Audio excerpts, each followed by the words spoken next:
साथियों, मेरे कहने का मतलब है कि भारतीय जनता पार्टी समाजी कामों पे ज़्यादा यकीन रखती है।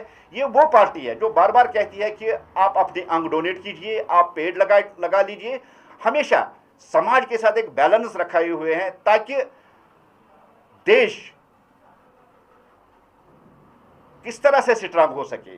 खाली पॉलिटिकल एक्टिविटी से देश आगे नहीं बढ़ता, देश आगे बढ़ता है समाजी एक्टिविटी से, समाज में जाने से, समाज के बिछड़े हुए तबके तक जाने से देश आगे स्ट्रांग होता है। और यही मैसेज हम देना चाहते थे। और साथियों, दूसरा सप्ताह जो हमने ले लिया था 20 से 25 तक, उसमें भारतीय जनता पार्टी ने खून का अतिया दे दिया। और आज उस चीज़ की बहुत ज़्यादा ज़रूरत है। हमने प्लाज्मा भी डोनेट किया और हमने खून भी डोनेट किया।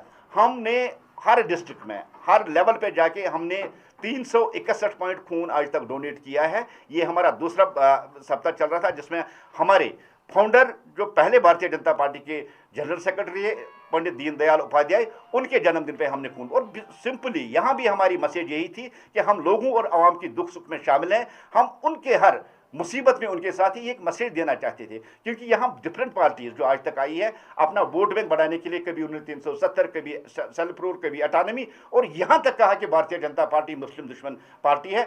जबकि दुनिया जानती है और वाज़ेह सामने है कि सबका साथ, सबका विकास और सबका विश्वास लेके चलने वाली पार्टी ही लोगों की अच्छी सच्चाई वाली पार्टी है, लोगों की पार्टी है जिसको हर लोग चाहते हैं। लेकिन एक इमेज खराब करने की कोशिश यहाँ डिफरेंट जो यहाँ रीजनल पार्टीज है उन्होंने कोशिश की। क्योंकि उसके पीछे जो उनका मकसद था वही यही था कि एक बार अगर भारतीय जनता पार्टी यहाँ शासन में आती है, वो विकास और डेवलपमेंट पे यकीन रखती है। इसलिए कहीं ना कहीं लोगों को गुमराह करने के लिए, लोगों को दूर रखने के लिए इन्होंने एक हरबा यूज़ किया था। और आहिस्ता आहिस्ता अब जम्मू कश्मीर और खासकर मैं कश्मीर की बात करूं, कश्मीर का अवाम ये समझता है कि भारतीय जनता पार्टी वाहिद पार्टी है जो लोगों के दुख और लोगों के दर्द को समझती है।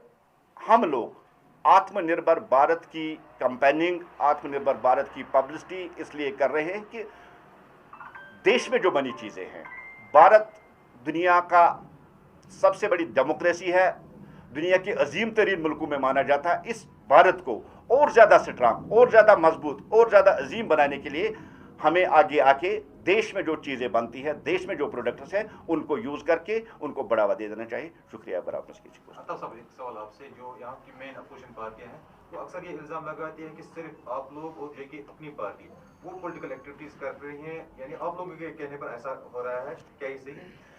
देखिए, जहाँ तक आपने बात की पॉलिटिकल पार्टीज़ की, पहले तो उनका बहाना था कि सारे पॉलिटिकल लीडर्स बंद हैं, सारे खुले हैं और छूट है, किसी को कोई कदर नहीं कि पॉलिटिकल एक्टिविटीज करनी। लेकिन साथियों, 70 साल तक जिन पार्टियों ने सेल्फ रूल, ऑटोनॉमी या दूसरे खोखले नारे दे दिए और यहाँ तक कहा गया कि 370 हटा तो हाथ क्या पूरा जिस्म उठ जाएगा, जब 370 हटा एक सिंगल प्रोटेस्ट भी कहीं नहीं हुआ। ये उन लोगों के मुंह पे थप्पड़ थी और उन लोगों के लिए सबक था कि जम्मू कश्मीर बदल चुका है।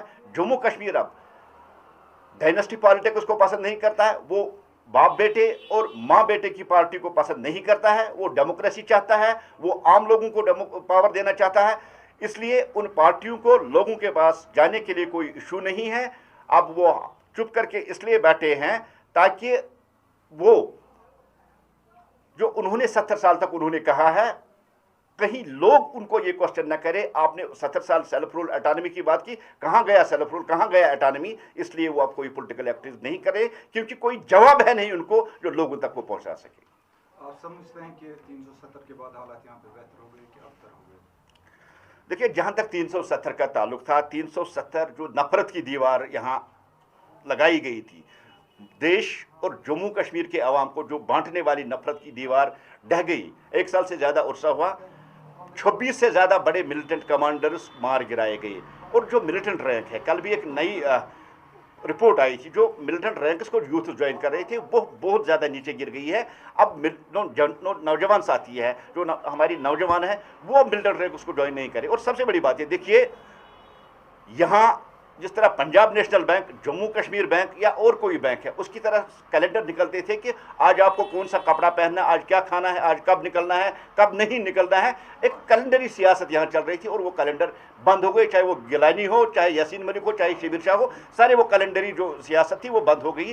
ये सबसे बड़ा आपके सामने सबूत है कि अब हड़ताल नहीं होता। और दूसरी बात, कश्मीर में एक ट्रेंड बन गया था कि जिस कोचे में, जिस गली में आप जाएंगे वहाँ पत्थरबाजी होती थी। और एक सोचे समझे मंसूबे के तहत जहां एनकाउंटर होता था, एनकाउंटर साइट्स पर नौजवानों को धकेल दिया जाता है, वो पत्थरबाजी करे ताकि वहां से मिलिटेंट्स को, और वो भी एकदम बंद। ये सबसे बड़े पैमाना है इस बात के लिए कि जम्मू कश्मीर में हालात सुधर गए हैं।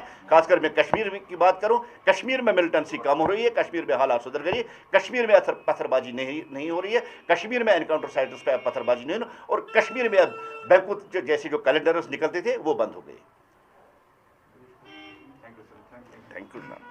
काफी सवाल पूछना चाहेंगे शोपियान एनकाउंटर के हवाले से। आपको बताइए हाल ही में ये दो तीन ऐसे वाक़यात हुए जिससे सारी जम्मू कश्मीर की जो आवाम है वो बराबरी का इजहार कर रहे हैं। इसमें शोपियान एनकाउंटर हो गया, सोपोर किलिंग हो गई, या अगर हम बाबर कादरी की भी बात करें, कि ऐसे दो तीन ऐसे किस्से हो गए जिससे जम्मू कश्मीर की आवाम यकीनन बरहम है। तो ऐसे में शोपियान एनकाउंटर जो है उसकी जो इन्वेस्टिगेशन है अब फाइनल आखिरी मराइल में है वो, तो क्या कसूरवारों को वाकई सजा मिलेगी या ये भी कागजात में ही महदूद रहेगी? देखिए, गलत गलत है, और भारतीय जनता पार्टी गलत को कभी साथ नहीं देखी। आज पहली बार आपने देखा, इससे पहली बार हमारी गवर्नमेंट ने नौगाम में एक एनकाउंटर हुआ था और वहां भी जो मुजरिम पाए गए थे उनको कड़ी से कड़ी सजा। और आज शोपियान की बात आप कर रहे हैं, उसमें कोर्ट मार्शल बैठाया गया, वहां प्रूव हो गया है कि फेक इनकाउंटर था। और मैं आपको वसूख और यकीन के साथ कह दूंगा, जिन्होंने भी ये किया है, चाहे वो कितने भी बड़े ओहदे पे हो, उनको सख्ती के साथ उनके साथ निपटा जाएगा। जो उन्होंने गुनाह किया उस गुनाह की सजा उनको दी जाएगी। बाबर कादरी की किलिंग के हवाले से क्या? देखिए, बहुत अफसोसनाक बात है, एक सोचे समझे मंसूबे के तहत, एक प्लानिंग के तहत यहाँ की जो बोल्ड वॉइस है, जहाँ वॉइस है जो यहाँ डेवलपमेंट की बात करता है, यहाँ विकास की बात करता है, यहाँ लोगों के मसाइल की बात करता है, उस आवाज़ को दबाने के लिए यहाँ कुछ ताकतें बैठी है, पार से कुछ लोग यहाँ उनको गाइड करते हैं। बाबर कादरी भी एक बोल्ड वॉइस थी, हम उसकी हत्या, उसकी बहुत पूरे लफ्ज़ों में मजम्मत करते हैं। और यही देखिए, दहशतगर्द का कोई मज़हब नहीं होता है। मैं समझता हूँ दहशतगर्द न हिंदू होता है, न मुसलमान, न होता सिख है, उसके सामने बाबर कादरी हो और कोई है, उनका मकसद है कि जम्मू कश्मीर की बोल्ड वॉइस को दबाया जाए ताकि यहाँ खौफ और दहशत का माहौल पैदा किया जाए। लेकिन कल ही आपने सुना होगा कि बाबर कादरी के जो कातिल है उन कातिलों को बख्शा नहीं जाए, बहुत जल्द वो सलाखों के पीछे। एक आखिरी और इम्पोर्टेंट सवाल डेवलपमेंट के एतबार से, कल यहाँ पे बांदीपुरा में सारे पंच और सरपंचों ने मिलकर एहतजाज किया सरकार के खिलाफ। आज भी वो करने जा रहे हैं, जहां तक हमारी रिपोर्ट्स हैं, वो एहतजाज करने जा रहे हैं। कह रहे हैं कि जो बैक टू विलेज 3 प्रोग्राम है ये सरकार का एक किया हुआ मजाक है, क्योंकि बैक टू विलेज फर्स्ट और सेकंड वो कह रहे हैं फ्लॉप शो है, उनको फ्लॉप शो करार दिया गया। अब जबकि back to village phase 3 start होने जा रहा है, उसमें 10 लाख जो थे गवर्नर ने ऐलान किए थे इनके अकाउंट में आ जाएंगे, वो भी वापस लिए गए हैं, ऐसा उनका इल्जाम है। वो लोग कह रहे हैं कि जब तक ना वो 10 लाख वापस आ जाएंगे, या जब तक ना सरपंच को ई टेंडर के हवाले से उन्होंने कई सवाल उठाए कि जब तक ना सरपंच को फिर से एक बार बाइकटारात बनाए, तो तब तक वो एहतजाज में रहेंगे। और हो सका तो वो सारी जो है पंच और सरपंच जो जितने भी हैं वो रिजाइन भी कर सकते हैं। देखिए, ऐसा नहीं है बैक टू विलेज फर्स्ट और बैक टू विलेज सेकंड। जब बैक टू विलेज फर्स्ट किया गया उसमें पब्लिक का रिस्पॉन्स देखते हुए बैक टू विलेज सेकंड जो शुरू किया गया उसमें जो कामें उठाई गई है वो कामें आज चल रही है, या लगभग वो कंप्लीट होने को हो रही है, कुछ जगह पे कंप्लीट हुई है। और यही मकसद हमारा था कि गांव देहात में पहुंचा जाए, जो पिछले 70 सालों से जहां डेवलपमेंट हो वहाँ डेवलप।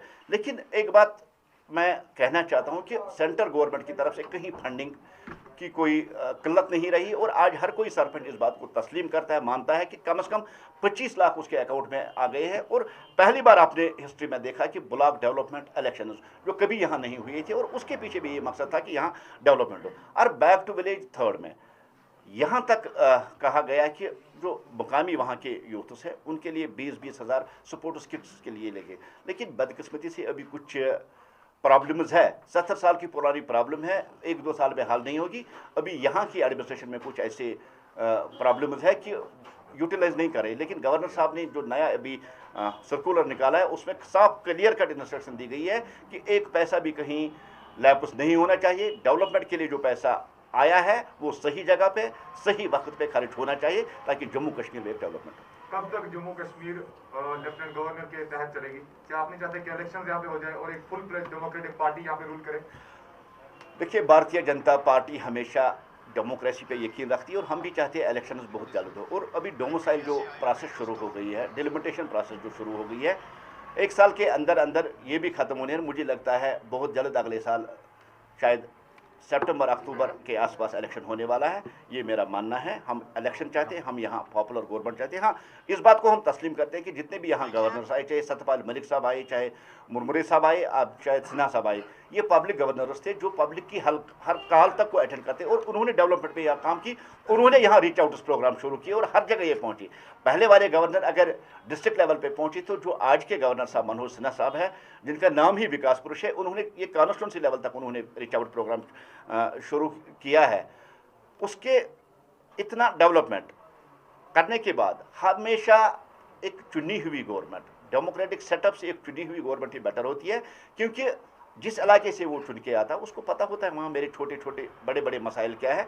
इसलिए एक पब्लिक गवर्नमेंट, एक चुनी हुई गवर्नमेंट सबसे बेहतर हो, और भारतीय जनता पार्टी भी यही चाहती है कि इलेक्शन हो और यहाँ चुनी हुई गवर्नमेंट।